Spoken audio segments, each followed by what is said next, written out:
Bom dia, pessoal, Paz do Senhor, tudo bem com vocês? Estamos aqui mais uma manhã de domingo. Hoje, na nossa lição 7, nós vamos ver Jesus como servo. Nós vamos ver sobre o livro de Marcos, que retrata Jesus como servo, né? Que ele veio para servir. E o título é Marcos, Jesus é o servo. Nosso texto de referência fica em Marcos 10, de 39 a 45. Mas eu vou ler do 35 para vocês poderem entender o contexto, tá? Diz assim: Depois Tiago e João, filhos de Zebedeu, chegaram perto de Jesus e disseram: Mestre, queremos lhe pedir um favor. O que vocês querem que eu faça para vocês? Perguntou Jesus. Eles responderam: Quando o Senhor sentar-se no trono do seu reino glorioso, deixe que um de nós se sente à sua direita e o outro à sua esquerda.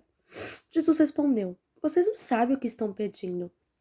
Por acaso vocês podem beber o cálice que eu vou beber e podem ser batizados como eu vou ser batizado? E eles disseram: Podemos.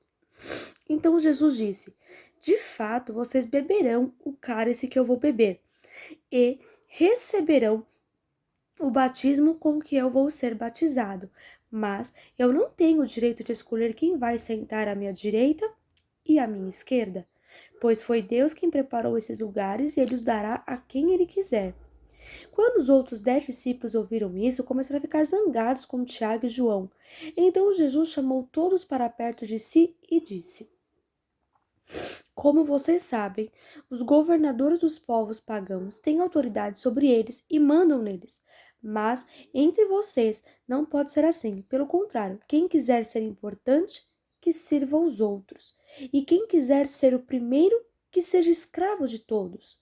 Porque até o Filho do Homem não veio para ser servido, mas para servir e dar sua vida para salvar muita gente.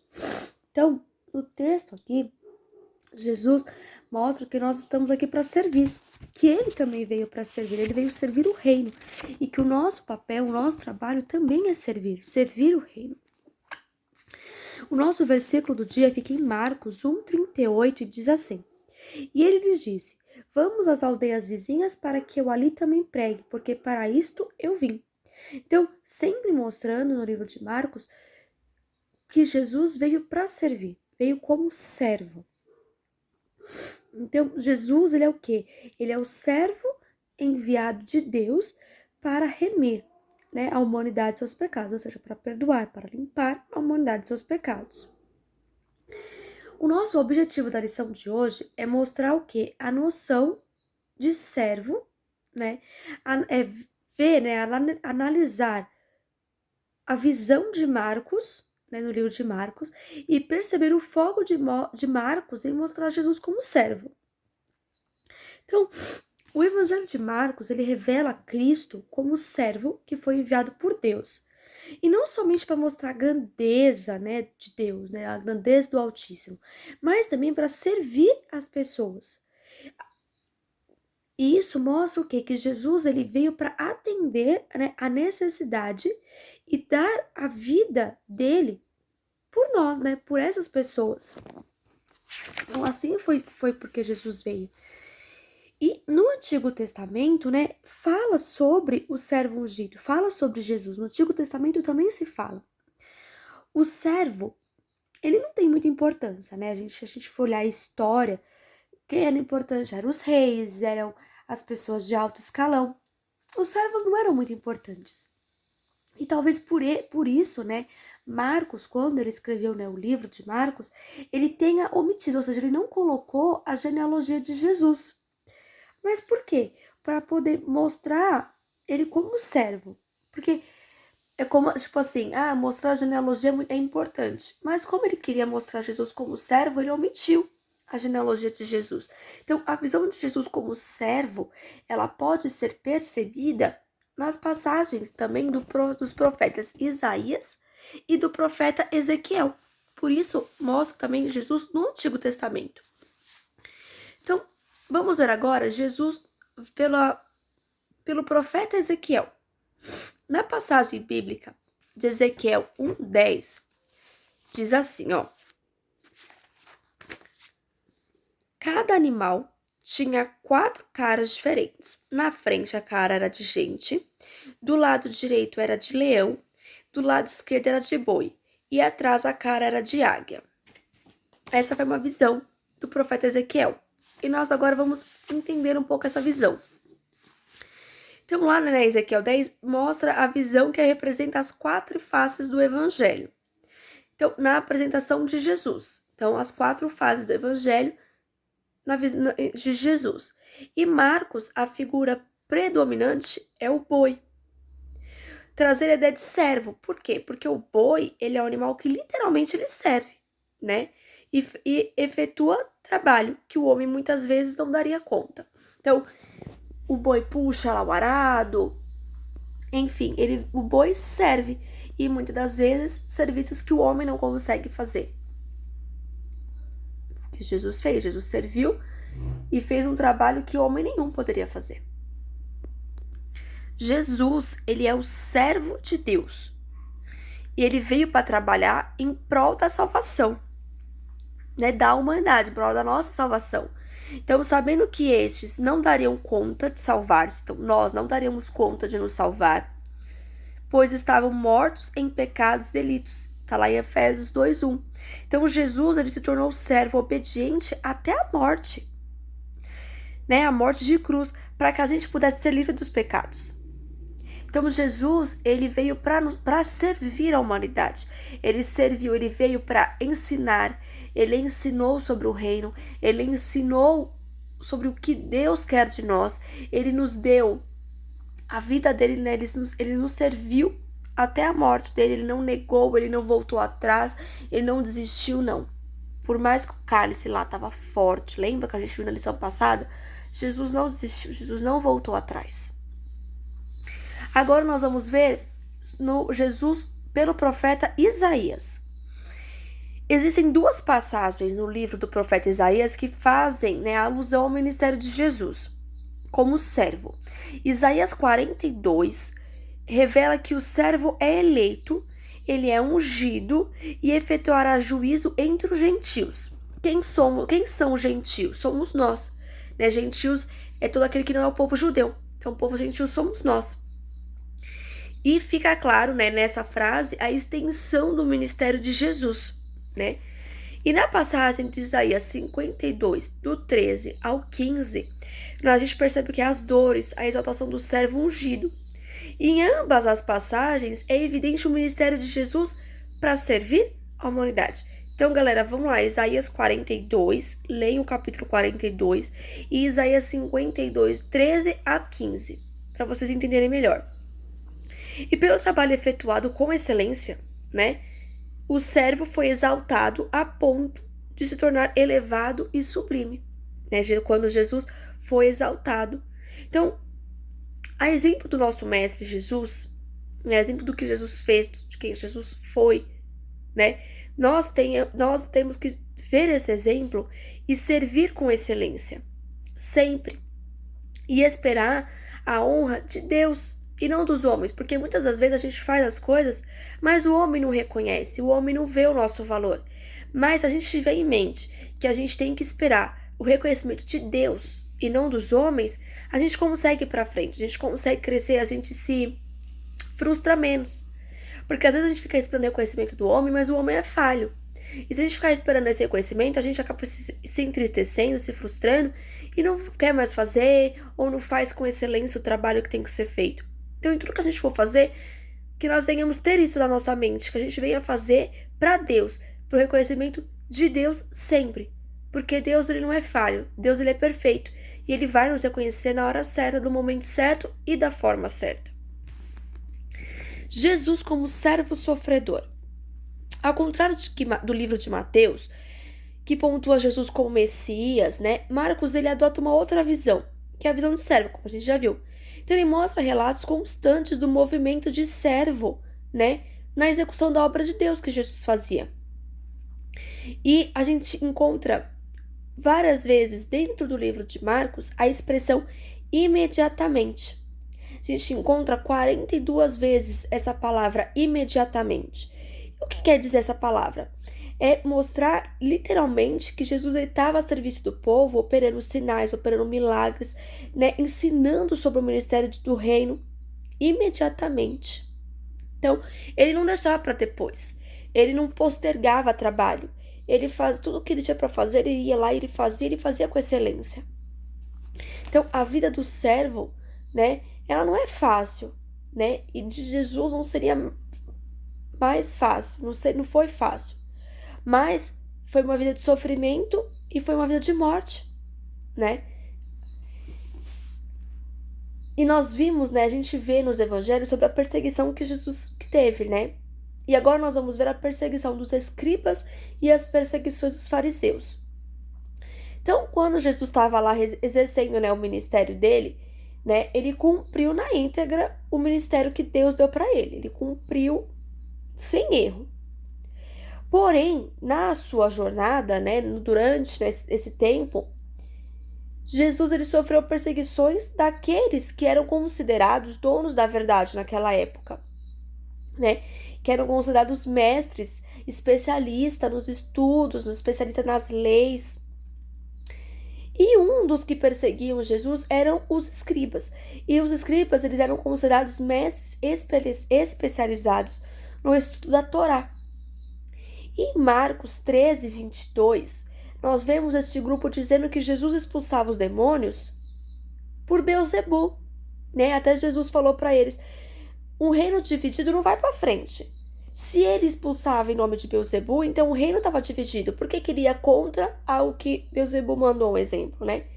Então Jesus quebrou eles ali no meio. Como eu expulso em nome de Beelzebul, porque Beelzebul me dá poder, Beelzebul isso, Beelzebul aquilo. Então o reino está dividido, porque eu estou indo contra o que ele está fazendo. Então ele quebrou ali os escribas no meio.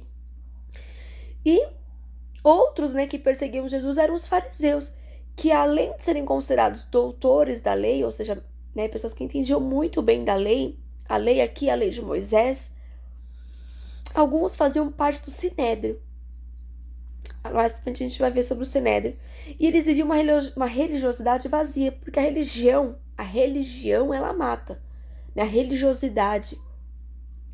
E eles tinham essa religiosidade vazia, ou seja, eles viviam só de aparência, né? Eles seguiam leis, normas, regras, né? Não podia um monte de coisa, não fazia um monte de coisa, mas por dentro eles eram vazios. Em Marcos 7, esse grupo, né?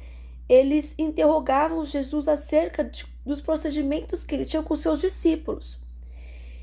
Então, em nossa missão, né, de pregar o evangelho, vão surgir diversas pessoas contra, diversas pessoas que vão julgar, que vão falar que a gente está errado, vão falar que precisa ser feito de outra forma, que não vão dar valor àquilo que a gente está fazendo, ou sempre vai colocar um defeito naquilo que a gente está fazendo. Mas, a exemplo de Cristo, né, nós precisamos continuar firmes nessa missão. Independente se tem gente contra, se não tem gente contra, se tem gente falando que está errado a forma que a gente está fazendo, que estão perseguindo a gente, que estão falando que é de outra forma, a gente tem que continuar firmes. A condenação do Sinédrio. O Sinédrio nada mais era que a Suprema Corte, né, dos judeus. Então, lá era onde se julgava, tendo como base as leis judaicas. Então, lá era que as pessoas eram julgadas. E geralmente, né, esse sinédrio, ele era formado pelo sumo sacerdote e mais 69 pessoas. Entre escribas e fariseus. Então, eles julgaram Jesus, né, lá no sinédrio, conforme está escrito lá em João 19, 7. E ele foi considerado culpado de morte. E começaram a cuspir em Jesus, começaram a bater em Jesus, dar socos nele.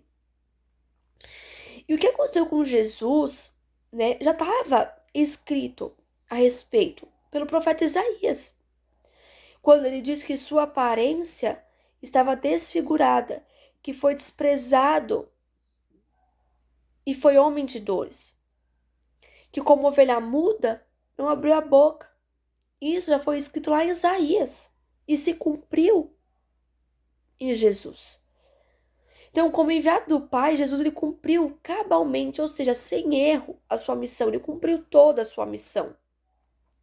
Mesmo diante de toda a perseguição, Jesus, onde ele estava ensinando, onde ele estava curando, onde ele estava operando milagres, tinha alguém lá perseguindo ele, tinha um escriba, tinha um fariseu lá para acusar, para falar, para querer ir contra o que Jesus estava fazendo. Mas ele desistiu? Não, ele não desistiu. Pelo contrário, ele rebatia, ele combatia com a palavra. E ele continuou firme e forte. Paulo ele chega a expressar que Jesus assumiu a forma de servo, ser obediente até a morte e morte de cruz. Então, Jesus nos deixou o exemplo de como ser servo, de como ser um servo com excelência, de como ser o melhor servo. É interessante a gente observar na Bíblia como é coerente, né, o Antigo com o Novo Testamento. Tudo que foi escrito no Antigo Testamento se cumpriu no Novo Testamento, né? E nos textos, né, que falavam de Jesus em Isaías, nós vemos relatos de como seria o ministério de servo ungido. E em Marcos, nós vemos os cumprimentos dessa profecia, né? Na passagem de Isaías 42, aquela que eu falei para vocês lerem, nós encontramos muito claro que o servo do Senhor, ele veio para tirar da prisão os presos e do cárcere os que estavam em trevas. E no relato de Marcos 5, é muito claro o poder de Cristo na libertação dos oprimidos por demônios. O homem gadareno, ele era preso em cadeias e grilhões. Por quê? Porque não podiam acalmar ele, não podiam amansar ele, né? E os demônios não somente conhecem Jesus, mas eles conhecem o poder de Jesus e obedecem às suas ordens. Então, lá em Marcos 1:27, nós entendemos que não era comum naquela época a prática da expulsão de demônios, não era. Mas Jesus, ele veio trazer a libertação de quem estava cativo. Com o quê? Com a mensagem do reino. Os discípulos de Cristo, eles precisam. Nós somos discípulos de Cristo. Quando a gente fala discípulos de Cristo aqui da missão, a gente não está falando dos discípulos só daquela época.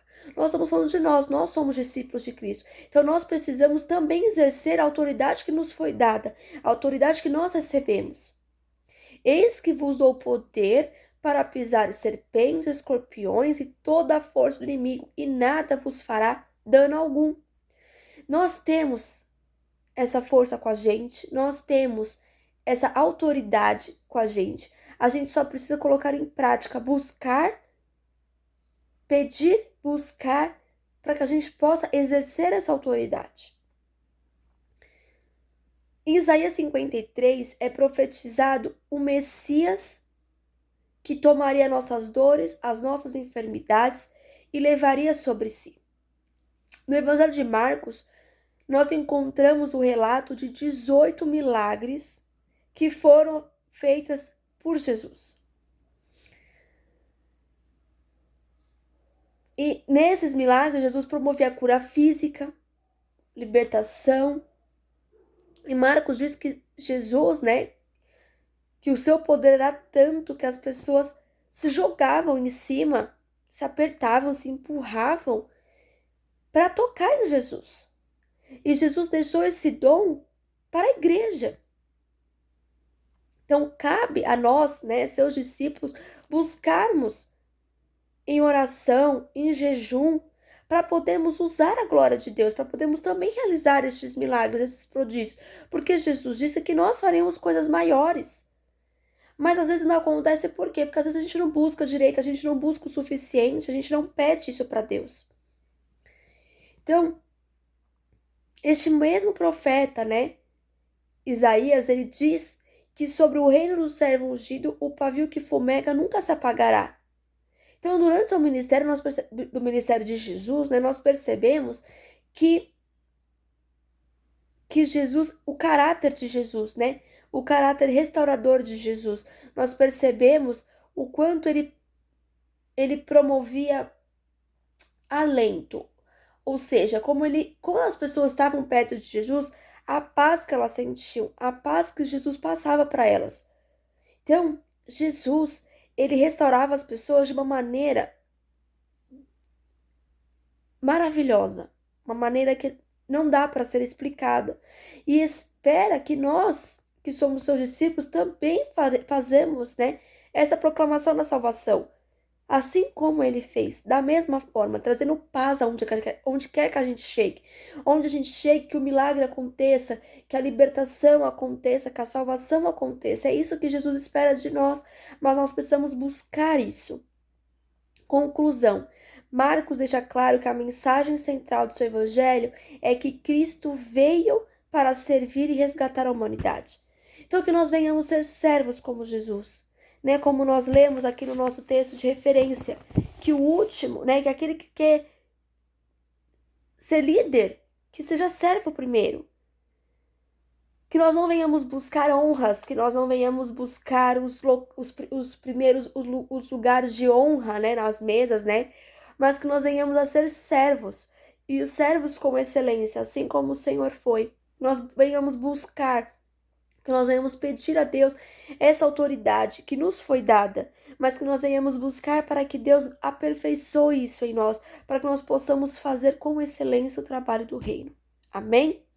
Galera, que vocês possam ter gostado dessa lição. Se vocês tiverem alguma dúvida, pode perguntar, pode comentar no post da lição no Facebook ou mandar pelo WhatsApp.